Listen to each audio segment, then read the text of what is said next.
Hey there, Johnny Daniel, independent demonstrator with Stampin' Up. How are you tonight? It is Wednesday at 7. So for tonight, I have to ask you, what's your favorite thing out of the new mini catalog? Do you have a favorite? I have several favorites. That is the problem. That is really a big problem. So, have to know, what's your favorite thing? Even if you haven't ordered it yet. Second, we are doing some color comparisons tonight, and we are getting things rolling. So without anything else, I'm going to put you down so we can get to going. Hold on just a second. If you join me, please comment, say hello while I'm getting this thing set up. Magic, right? So,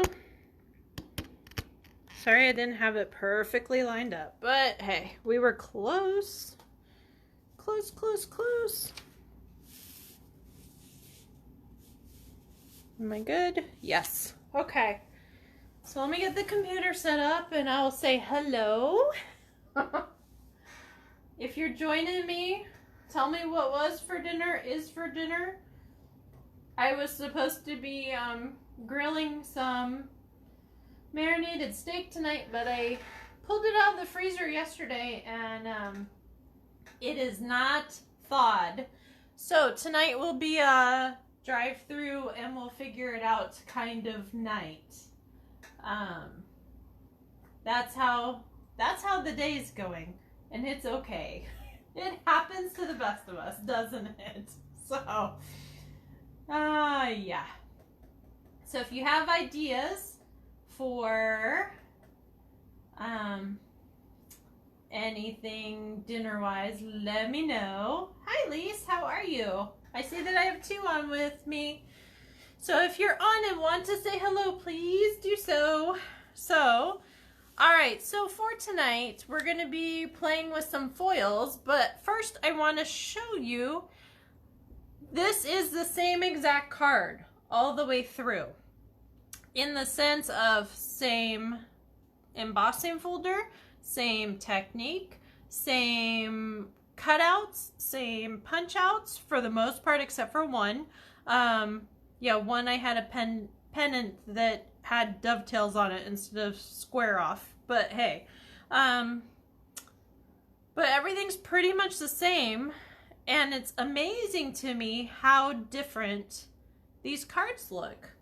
So I want you to think about, as I'm going through, I want you to think about how different things are depending on what color, depending on what patterns and whatnot, and why it's so important that we coordinate our papers, colors, etc., because it makes or breaks a card, right?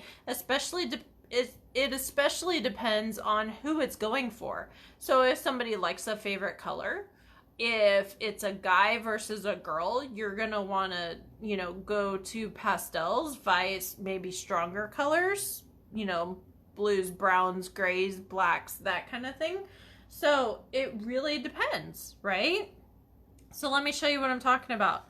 So this is texture, right?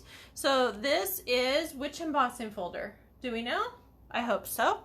I believe it's the Parisian one. So, and then this is the stitch triangles. We've done, I'm going to show you how to make an ink pad tonight, if you don't already know that. But what I've done is taken this and run it through the embossing. And then I've taken the foam adhesive strips that we use for shaker cards to stand this up. And then I've taken dimensionals to stand this one up. And it's just amazing to me how different these all look. So for me, this is a more masculine, more professional kind of look. And then you go to Pacific Point, and look how bright and cheery and different it looks. And then if you go to Basic White, I remembered, didn't I? Look how elegant and soft it looks. And then if you go to Highland Heather, how feminine it looks. And then this one is real red and how striking it is. And then this one's basic gray. Again, more neutral, a little bit softer, but more neutral, more on the masculine side. So I really thought it was interesting how important color is when we are creating.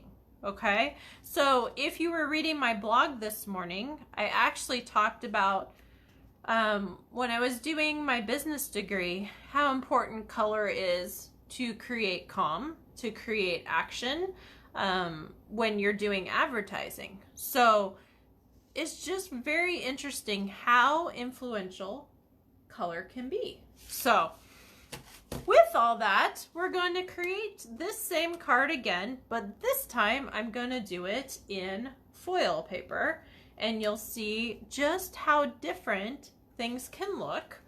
And well, let's get going. So for this card, I am using words out of Art Gallery, and then the floral up on the corner here is from the Corner Bouquet. That's this big one here. And then it's cut out of the stitched triangles. Okay, so I'm going to get down to my supplies because I'm going to stamp this first, and then I'm going to pull over the Queen, the Stampin' Cut and Emboss machine, and we're going to die cut this out, and then we're going to emboss and put it all together. It's a fairly simple card, but I just wanted to show you the power and the influence that color has when you're creating. So let me put this to the side. I've already put my stamps on blocks that I do want. So I've got my Corner Bouquet, and I've got my thank you that, yes, is crooked, but that is okay. Let's see here. I've already even pulled out my gems. I've got my gilded gems as well as my black matte dots. These are new with the mini. And then I've got just one left or two left here of the foam adhesive strips. Those are going to be for the matte on the card. This is out of the stitched triangles. We're going to put that where I can find it, hopefully. So I've got a piece of basic white. This is going to be used to create that flower and then cut out. And then I've got a piece of, what color? Can you guess? I don't know if it's coming through. So I believe this is it the bronze or the Sahara sand? I'm trying to figure it out. I just grabbed it out of my stack. You know how this can be, right? I believe this is the Sahara sand. And then I've got a little pennant. Now this little guy was leftover from a paper pumpkin. So, and then if the gold didn't match, I was able to turn over, but I'm thinking it's pretty on there. And then I've got a card base. This is cut at 4 1/4 by 11 and then scored in the middle at 5 1/2. Okay, so we're gonna get to rolling here. And first I'm gonna make my ink pad, okay? But first I need to make sure I don't have everything in the way. All right, so for this one, what I have is I have Sahara sand. I might grab a darker, but we'll see. What I was trying to do was kind of match without having to emboss, so my words kind of go with everything. So we'll see how that goes.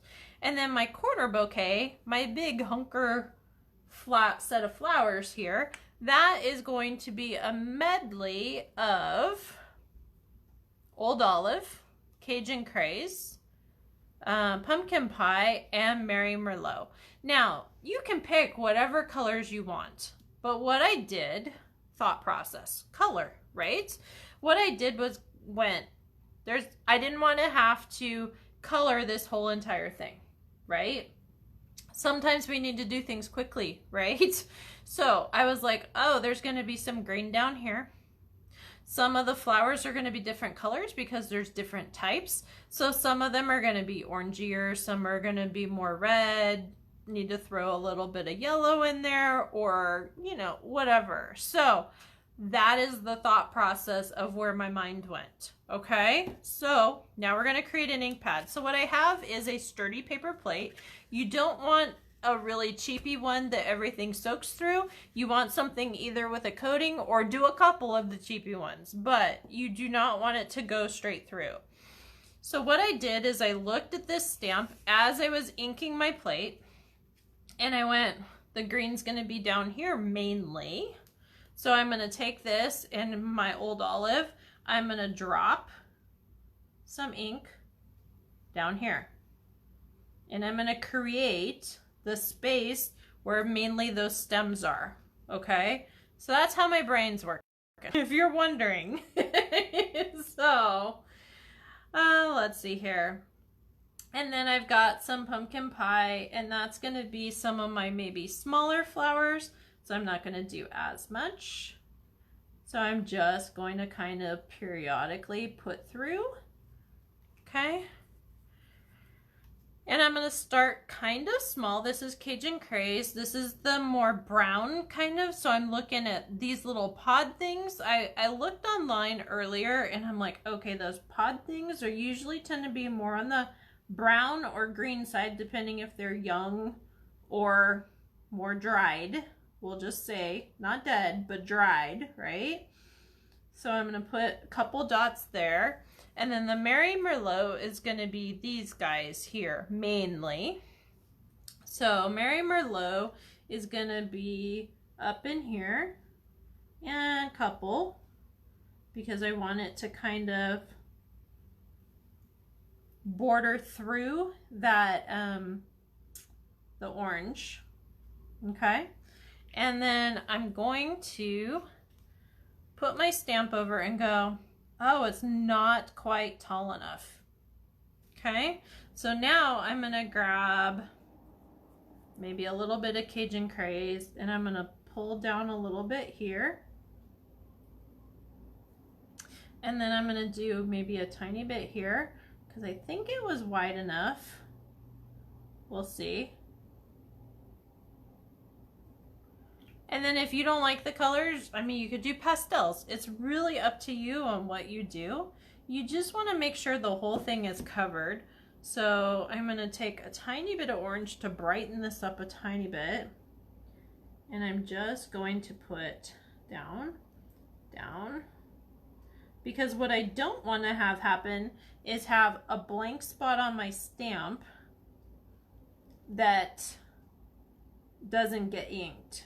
Because then I'll have gorgeous, gorgeous, gorgeous, and then nothing. So I really want it to be all-encompassing. I need to do like one more dot there. And then I should be okay. You can also do this with baby wipes if you don't want the texture to come out, but I actually wanted the texture of the towel to come out as I was stamping.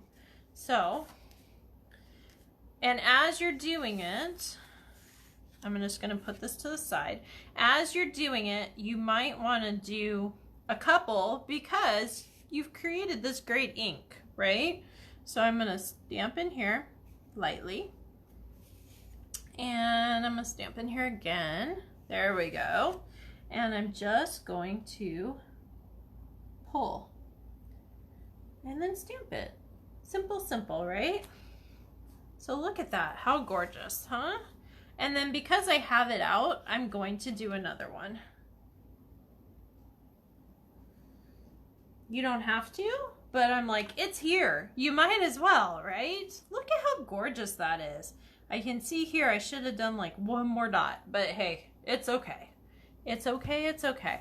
So that's all we're doing with this, but honestly, until it dries, I mean, you could get probably 15 or 20 cards. So plan on doing that when you create, so that way it goes, right?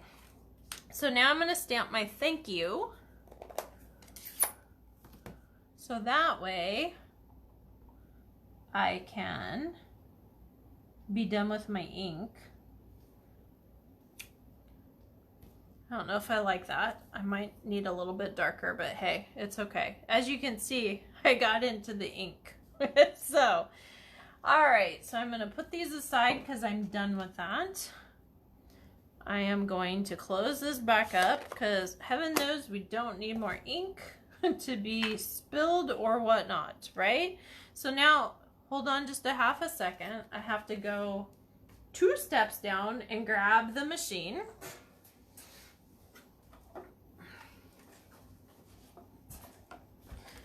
All right, so I got some nice fingerprints on this piece.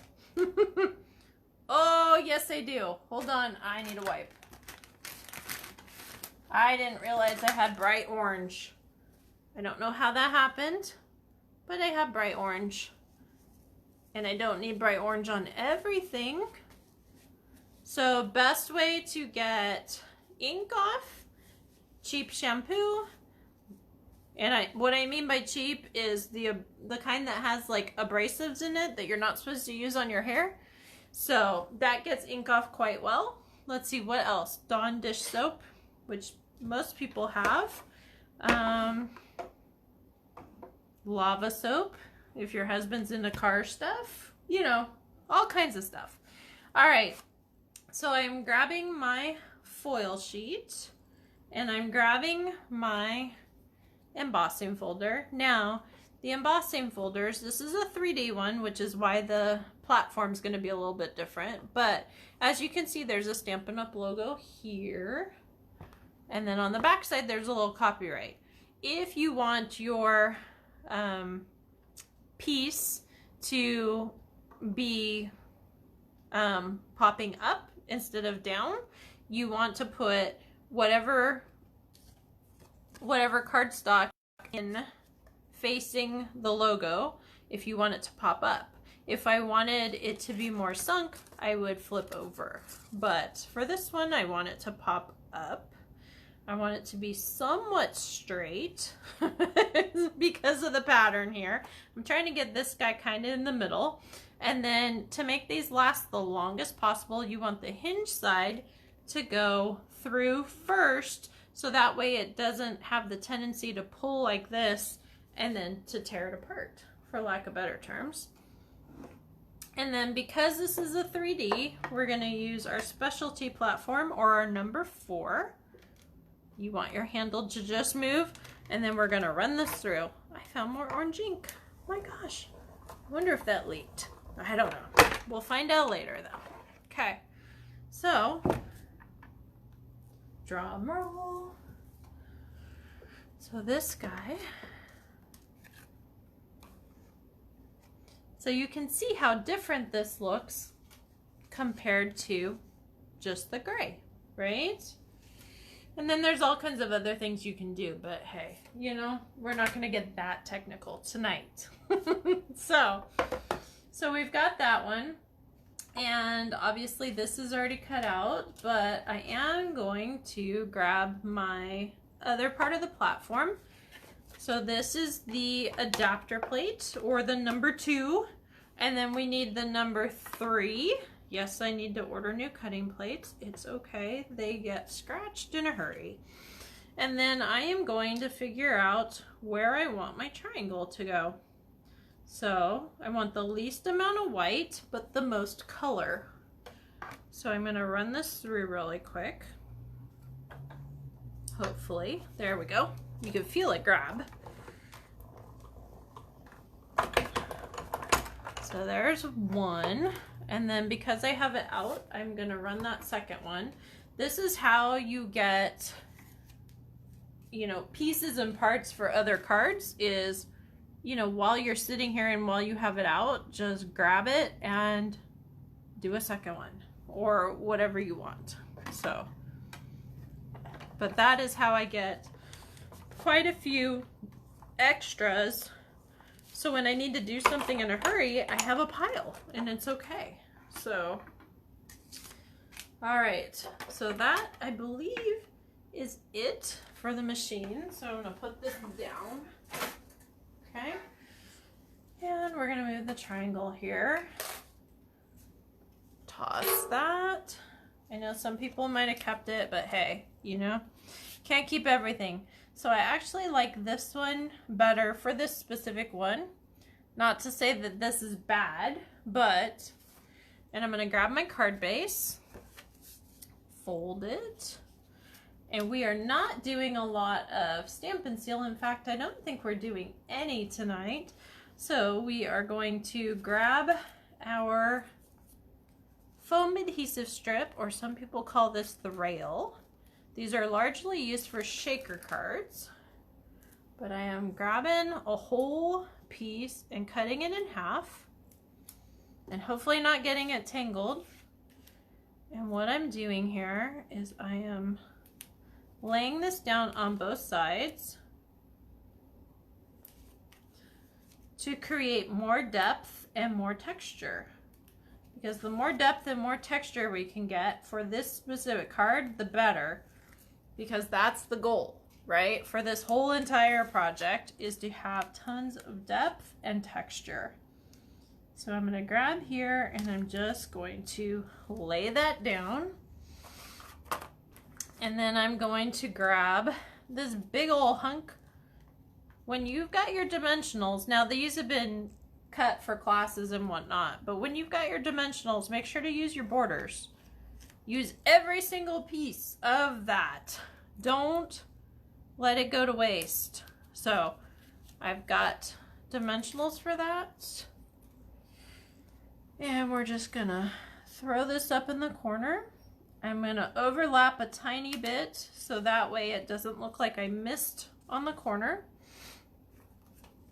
And then I am going to grab more dimensionals. This is also great for like when you're on vacation and you're like, I only have this much room in the suitcase. This is a great project because you only need, if you wanted to, just dimensionals. Grab a couple packs, have stuff pre-stamped, pre-cut, and all you have to do is assemble. You know, you could totally do that. So with that being said, done, whatever you want to say, I'm going to grab my two biggest for my gold to pull it all together.